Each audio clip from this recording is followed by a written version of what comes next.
Salam əziz şagirdlər, hər vaxtınız xeyir olsun.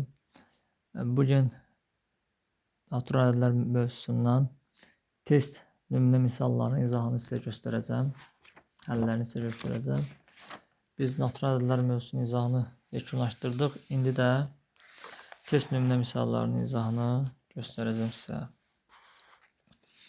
Deməli, birinci sualda şərtdə buyurur ki, təşkillərdən hansı doğru deyil? İki tək ədədin cəmi cüt ədəddir. Biz bu tip misallarda özümüzdən, yəni tək və cüt qiymətləri yoxlamaqla doğru cavabı tapmalıyıq. Məsələn, tək ədəd 1. 2 tək ədədin cəmi. Digəri isə olsun 3.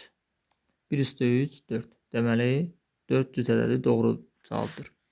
İkinci variantda cüt ədəd ilə tək ədədin cəmi tək ədəddir. Məsələn, cüt ədəd 2, tək ədəd 3, 2 üstə 3, 5 tək ədəddir. Bəli, bu doğru variantdır. İstənilən iki natural ədədin nisbəti natural ədəddir. Nisbəti. Məsələn, 7-nin 5-ə nisbəti natural ədəd deyil. Yəni, istənilən deyir də, yəni. Bu, səhv fikirdir. Rasional ədədlərin nisbəti rasional ədədlərin nisbəti natural ədəd ola bilər. Bəli, natural ədəd də ola bilər. Kəsr ədəd də ola bilər. İstənilən sayda tək ədədin hasili tək ədəddir. Bəli, bu da doğru cavabdır. İstənilən sayda. Məsələn, 3 vurulsun 5, 15. Yenidən onu tək ədədə vursaq, yenə bizə tək ədəd verəcəkdir. Məsələn, 3 vur 15, 15. 15-i yenidən bir başqa tək ədədə vursaq, məsələn, 7-yə vursaq, bizə cavab 105 eləyəcək. Nə qədər tək ədəd olsa, tək ədədlərin hasili bizə tək ədəd verir. Deməli, doğru variant burada C variantı oldu ki, istənilən iki natural ədədin nisbəti natural ədəddir. Xeyr, bu yanlış variantdır. Misal nömrə 2. A tək ədəd, B isə cüt natural ədəd olarsa, ifadələrin hansının qiyməti tək ədəd olar. Biz yenə qiymət vermə yolu ilə bu misalın həllini tapmış olarıq. Yaxud da bir neçə usulu bilmək lazımdır ki, A ədədi əgər təkdirsə, onun qüvvəti də, yəni üstündə 2, yəni 2 üstü qüvvət olduqda da yenə bizə tək ədəd verir. Üstündə 3 olduqda da bizə tək ədəd. Yenə bax, birinci misalın baxın uşaqlar. İstənilən sayda tək ədədin hansı tək ədəd verir? Bu misalı göstərir. Tək ədədin qüvvəti nə qədər olursa olsun, yenə cavabda tək ədəd olur. B cüt ədəd olduqda, cüt ədədin də qüvvəti neçə olmağından asılı olmayaraq həmişə cüt ədəd verir. Təki və sonda cütə vurduqda bizim cavabımız cüt ədəd olur. Digər variantları özünüz uşaqlar yoxlayarsınız, doğru cavabı tapmış olarsınız. Bu, məsələn, B variantı, C variantında ədədlər verib doğru cavablar tapa bilərsiniz. Üçüncü misalın izahına keçək. Göstərilib ki, 7x plus 5 qeyd edək burada. 7x üzərinə 5 cüt ədəd olarsa. Məlum məsələdir ki, cüt ədəd olarsa, yazılıbsa, əziz şagirdlər, bayaq qeyd edədiyim kimi, deməli, bu mötərizə daxilində olan ifadə özü cütdür. Cüt. Yox, əgər tək olarsa, cavab yazsa, demək tək olar. Təkin qüvvəti də, məsələn, 3 ədəd təkdir. Təkin qüvvətləri, məsələn, 3-ün kvadratı bizə verir 27. 3-ün kubu, üzr istəyirəm, 3-ün kubu bizə verir 27. 3-ün kvadratı verir 9. 3 üstü 4 verir bizə 81. Yəni, tək ədədin qüvvəti neçə olmağından asılı olmayaraq, yenə sonda cavabımız tək ədəd verəcək. Həmçinin də cüt ədəd. 2 üstü 2, 4. 2 üstü 5, 32. Bizə nə verir həmişə uşaqlar? Cüt ədəd verir. Deməli, məsələn şərtində bizə buyurulur ki, 7x plus 5 qüvvətdə 3 cüt ədəd olarsa, deməli, bu 7x plus 5 cüt ədəddir. Aşağıdakılardan neçəsi cüt ədəd olar? Deməli, biz variantlara baxdıqda İkinci variantda yazılan sual x plus 2'nin kvadratı. Birinci variantda qeyd edək. 9x plus 4 3'ü də qeyd edək. 3x plus 5 üstünə 4 4'ü də x kubu plus 1 5'incisi də plus 4. Deməli şagirdlər, bu ifadə cütdür. Deməli biz burada bunu bir cüt ədədə bərabər edək və x-i tapaq, nəticə olaraq x-i tapaq. Məsələn, 7x plus 5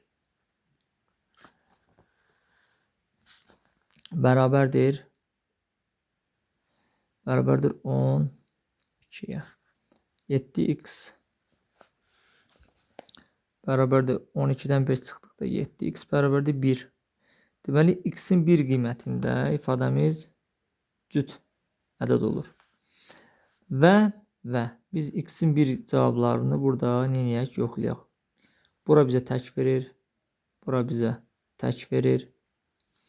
Yəni tək ədəd verir. Yəni 1'i qoyduqda bura 13 cavabı verir. 13 tək ədəddir. Burada 3'ün kvadratı 9 tək ədəddir. Burada 1'i yoxladıqda 3 1'in 3 üzərinə 5 8 8 üstü 4 bizə cüt verəcək.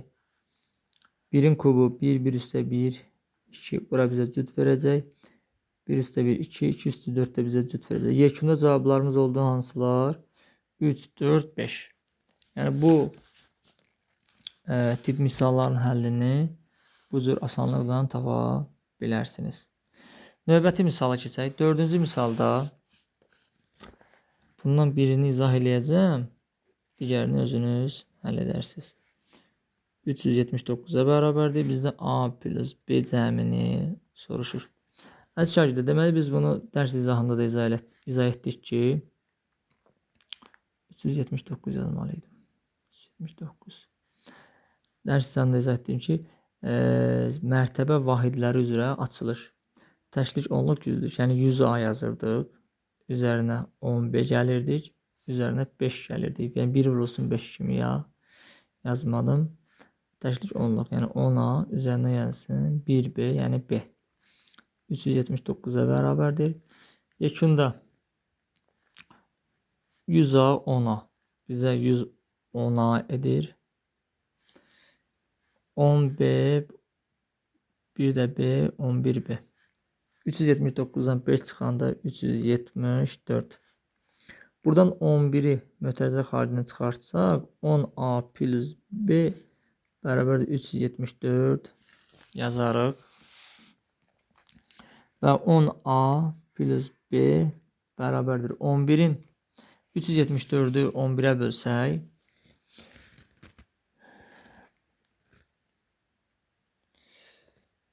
3 34.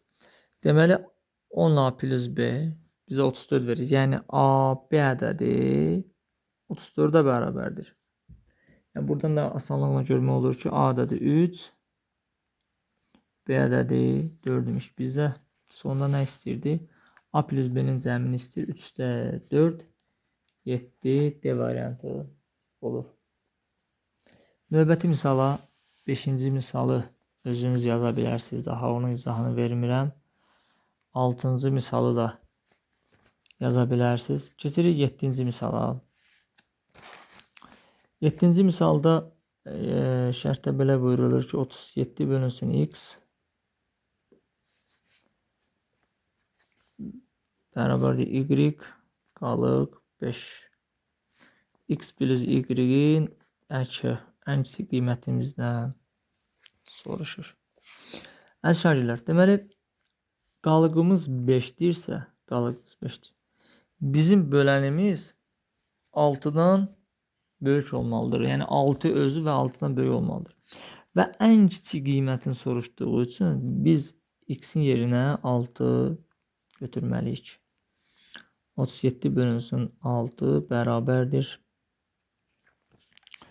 Biz bura 6 yazacağıq. Yəni 37'ni 6'ya böləndə 6 dəfə qalığımız 1. Y-imiz burada neçə olur? Y-imiz burada olur 6. X-imiz də olur 6. Lakin qalığımız 1 olur. Amma bizdə şərtdə buyurulur ki, qalığımız 5 olsun. Bunun üçün də prosesi bu qaydadan davam etdirsək, 37-ni sonra 7-yə bölsək,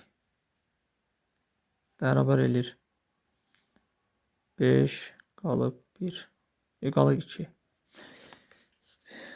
37-ni 8-ə bölsək, 4, qalıb 5. Deməli, bizim axtardığımız cavab bu imiş. 37 bölünsün 8, 4, qalıb 5 edir. X-dən Y-in cəmi 12. Ən kiçik qiymət 12. Biz bunun ikinci daha primitiv, daha sadə bir yolunu da qeyd edək. 37 ədədi ki, X-ə bölündükdə qalıqlı 5 alınmır. Biz qalığın özünü 37, qalığın özünü çıxaq. 37-dən yəni 5 çıxanda bizə ədəd verir 32. 32 bizim qalığımız ki 5-dir. Nə vaxt qalıq 5 olur? Bölən 5-dən böyük olan ədədlər. 6, 7, 8, 9 və s. Biz ədədləri yoxlayaq. Tam bölünən hansıdır? 6 bölünmür. 7 bölünmür. Aha, nəhayət neçə bölünür? 8.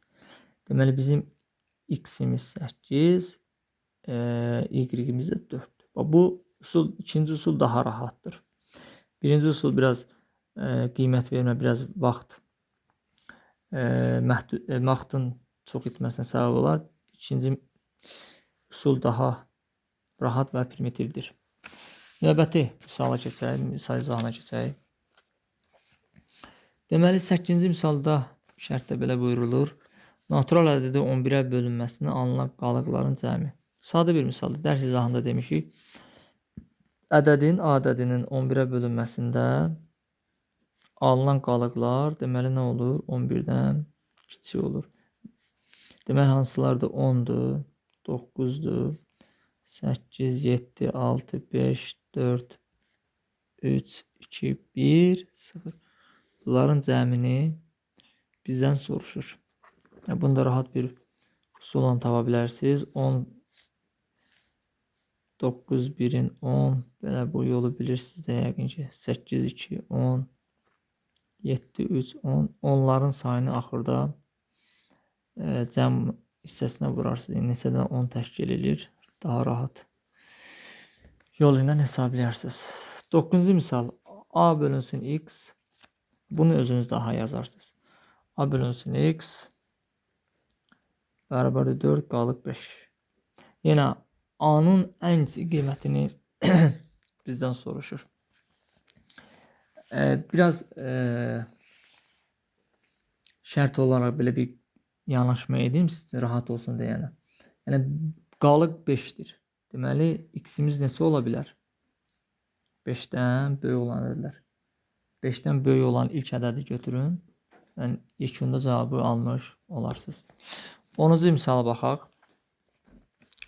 10-cu misal A, B, C çıxılsın. 10-cu misal çıxılsın.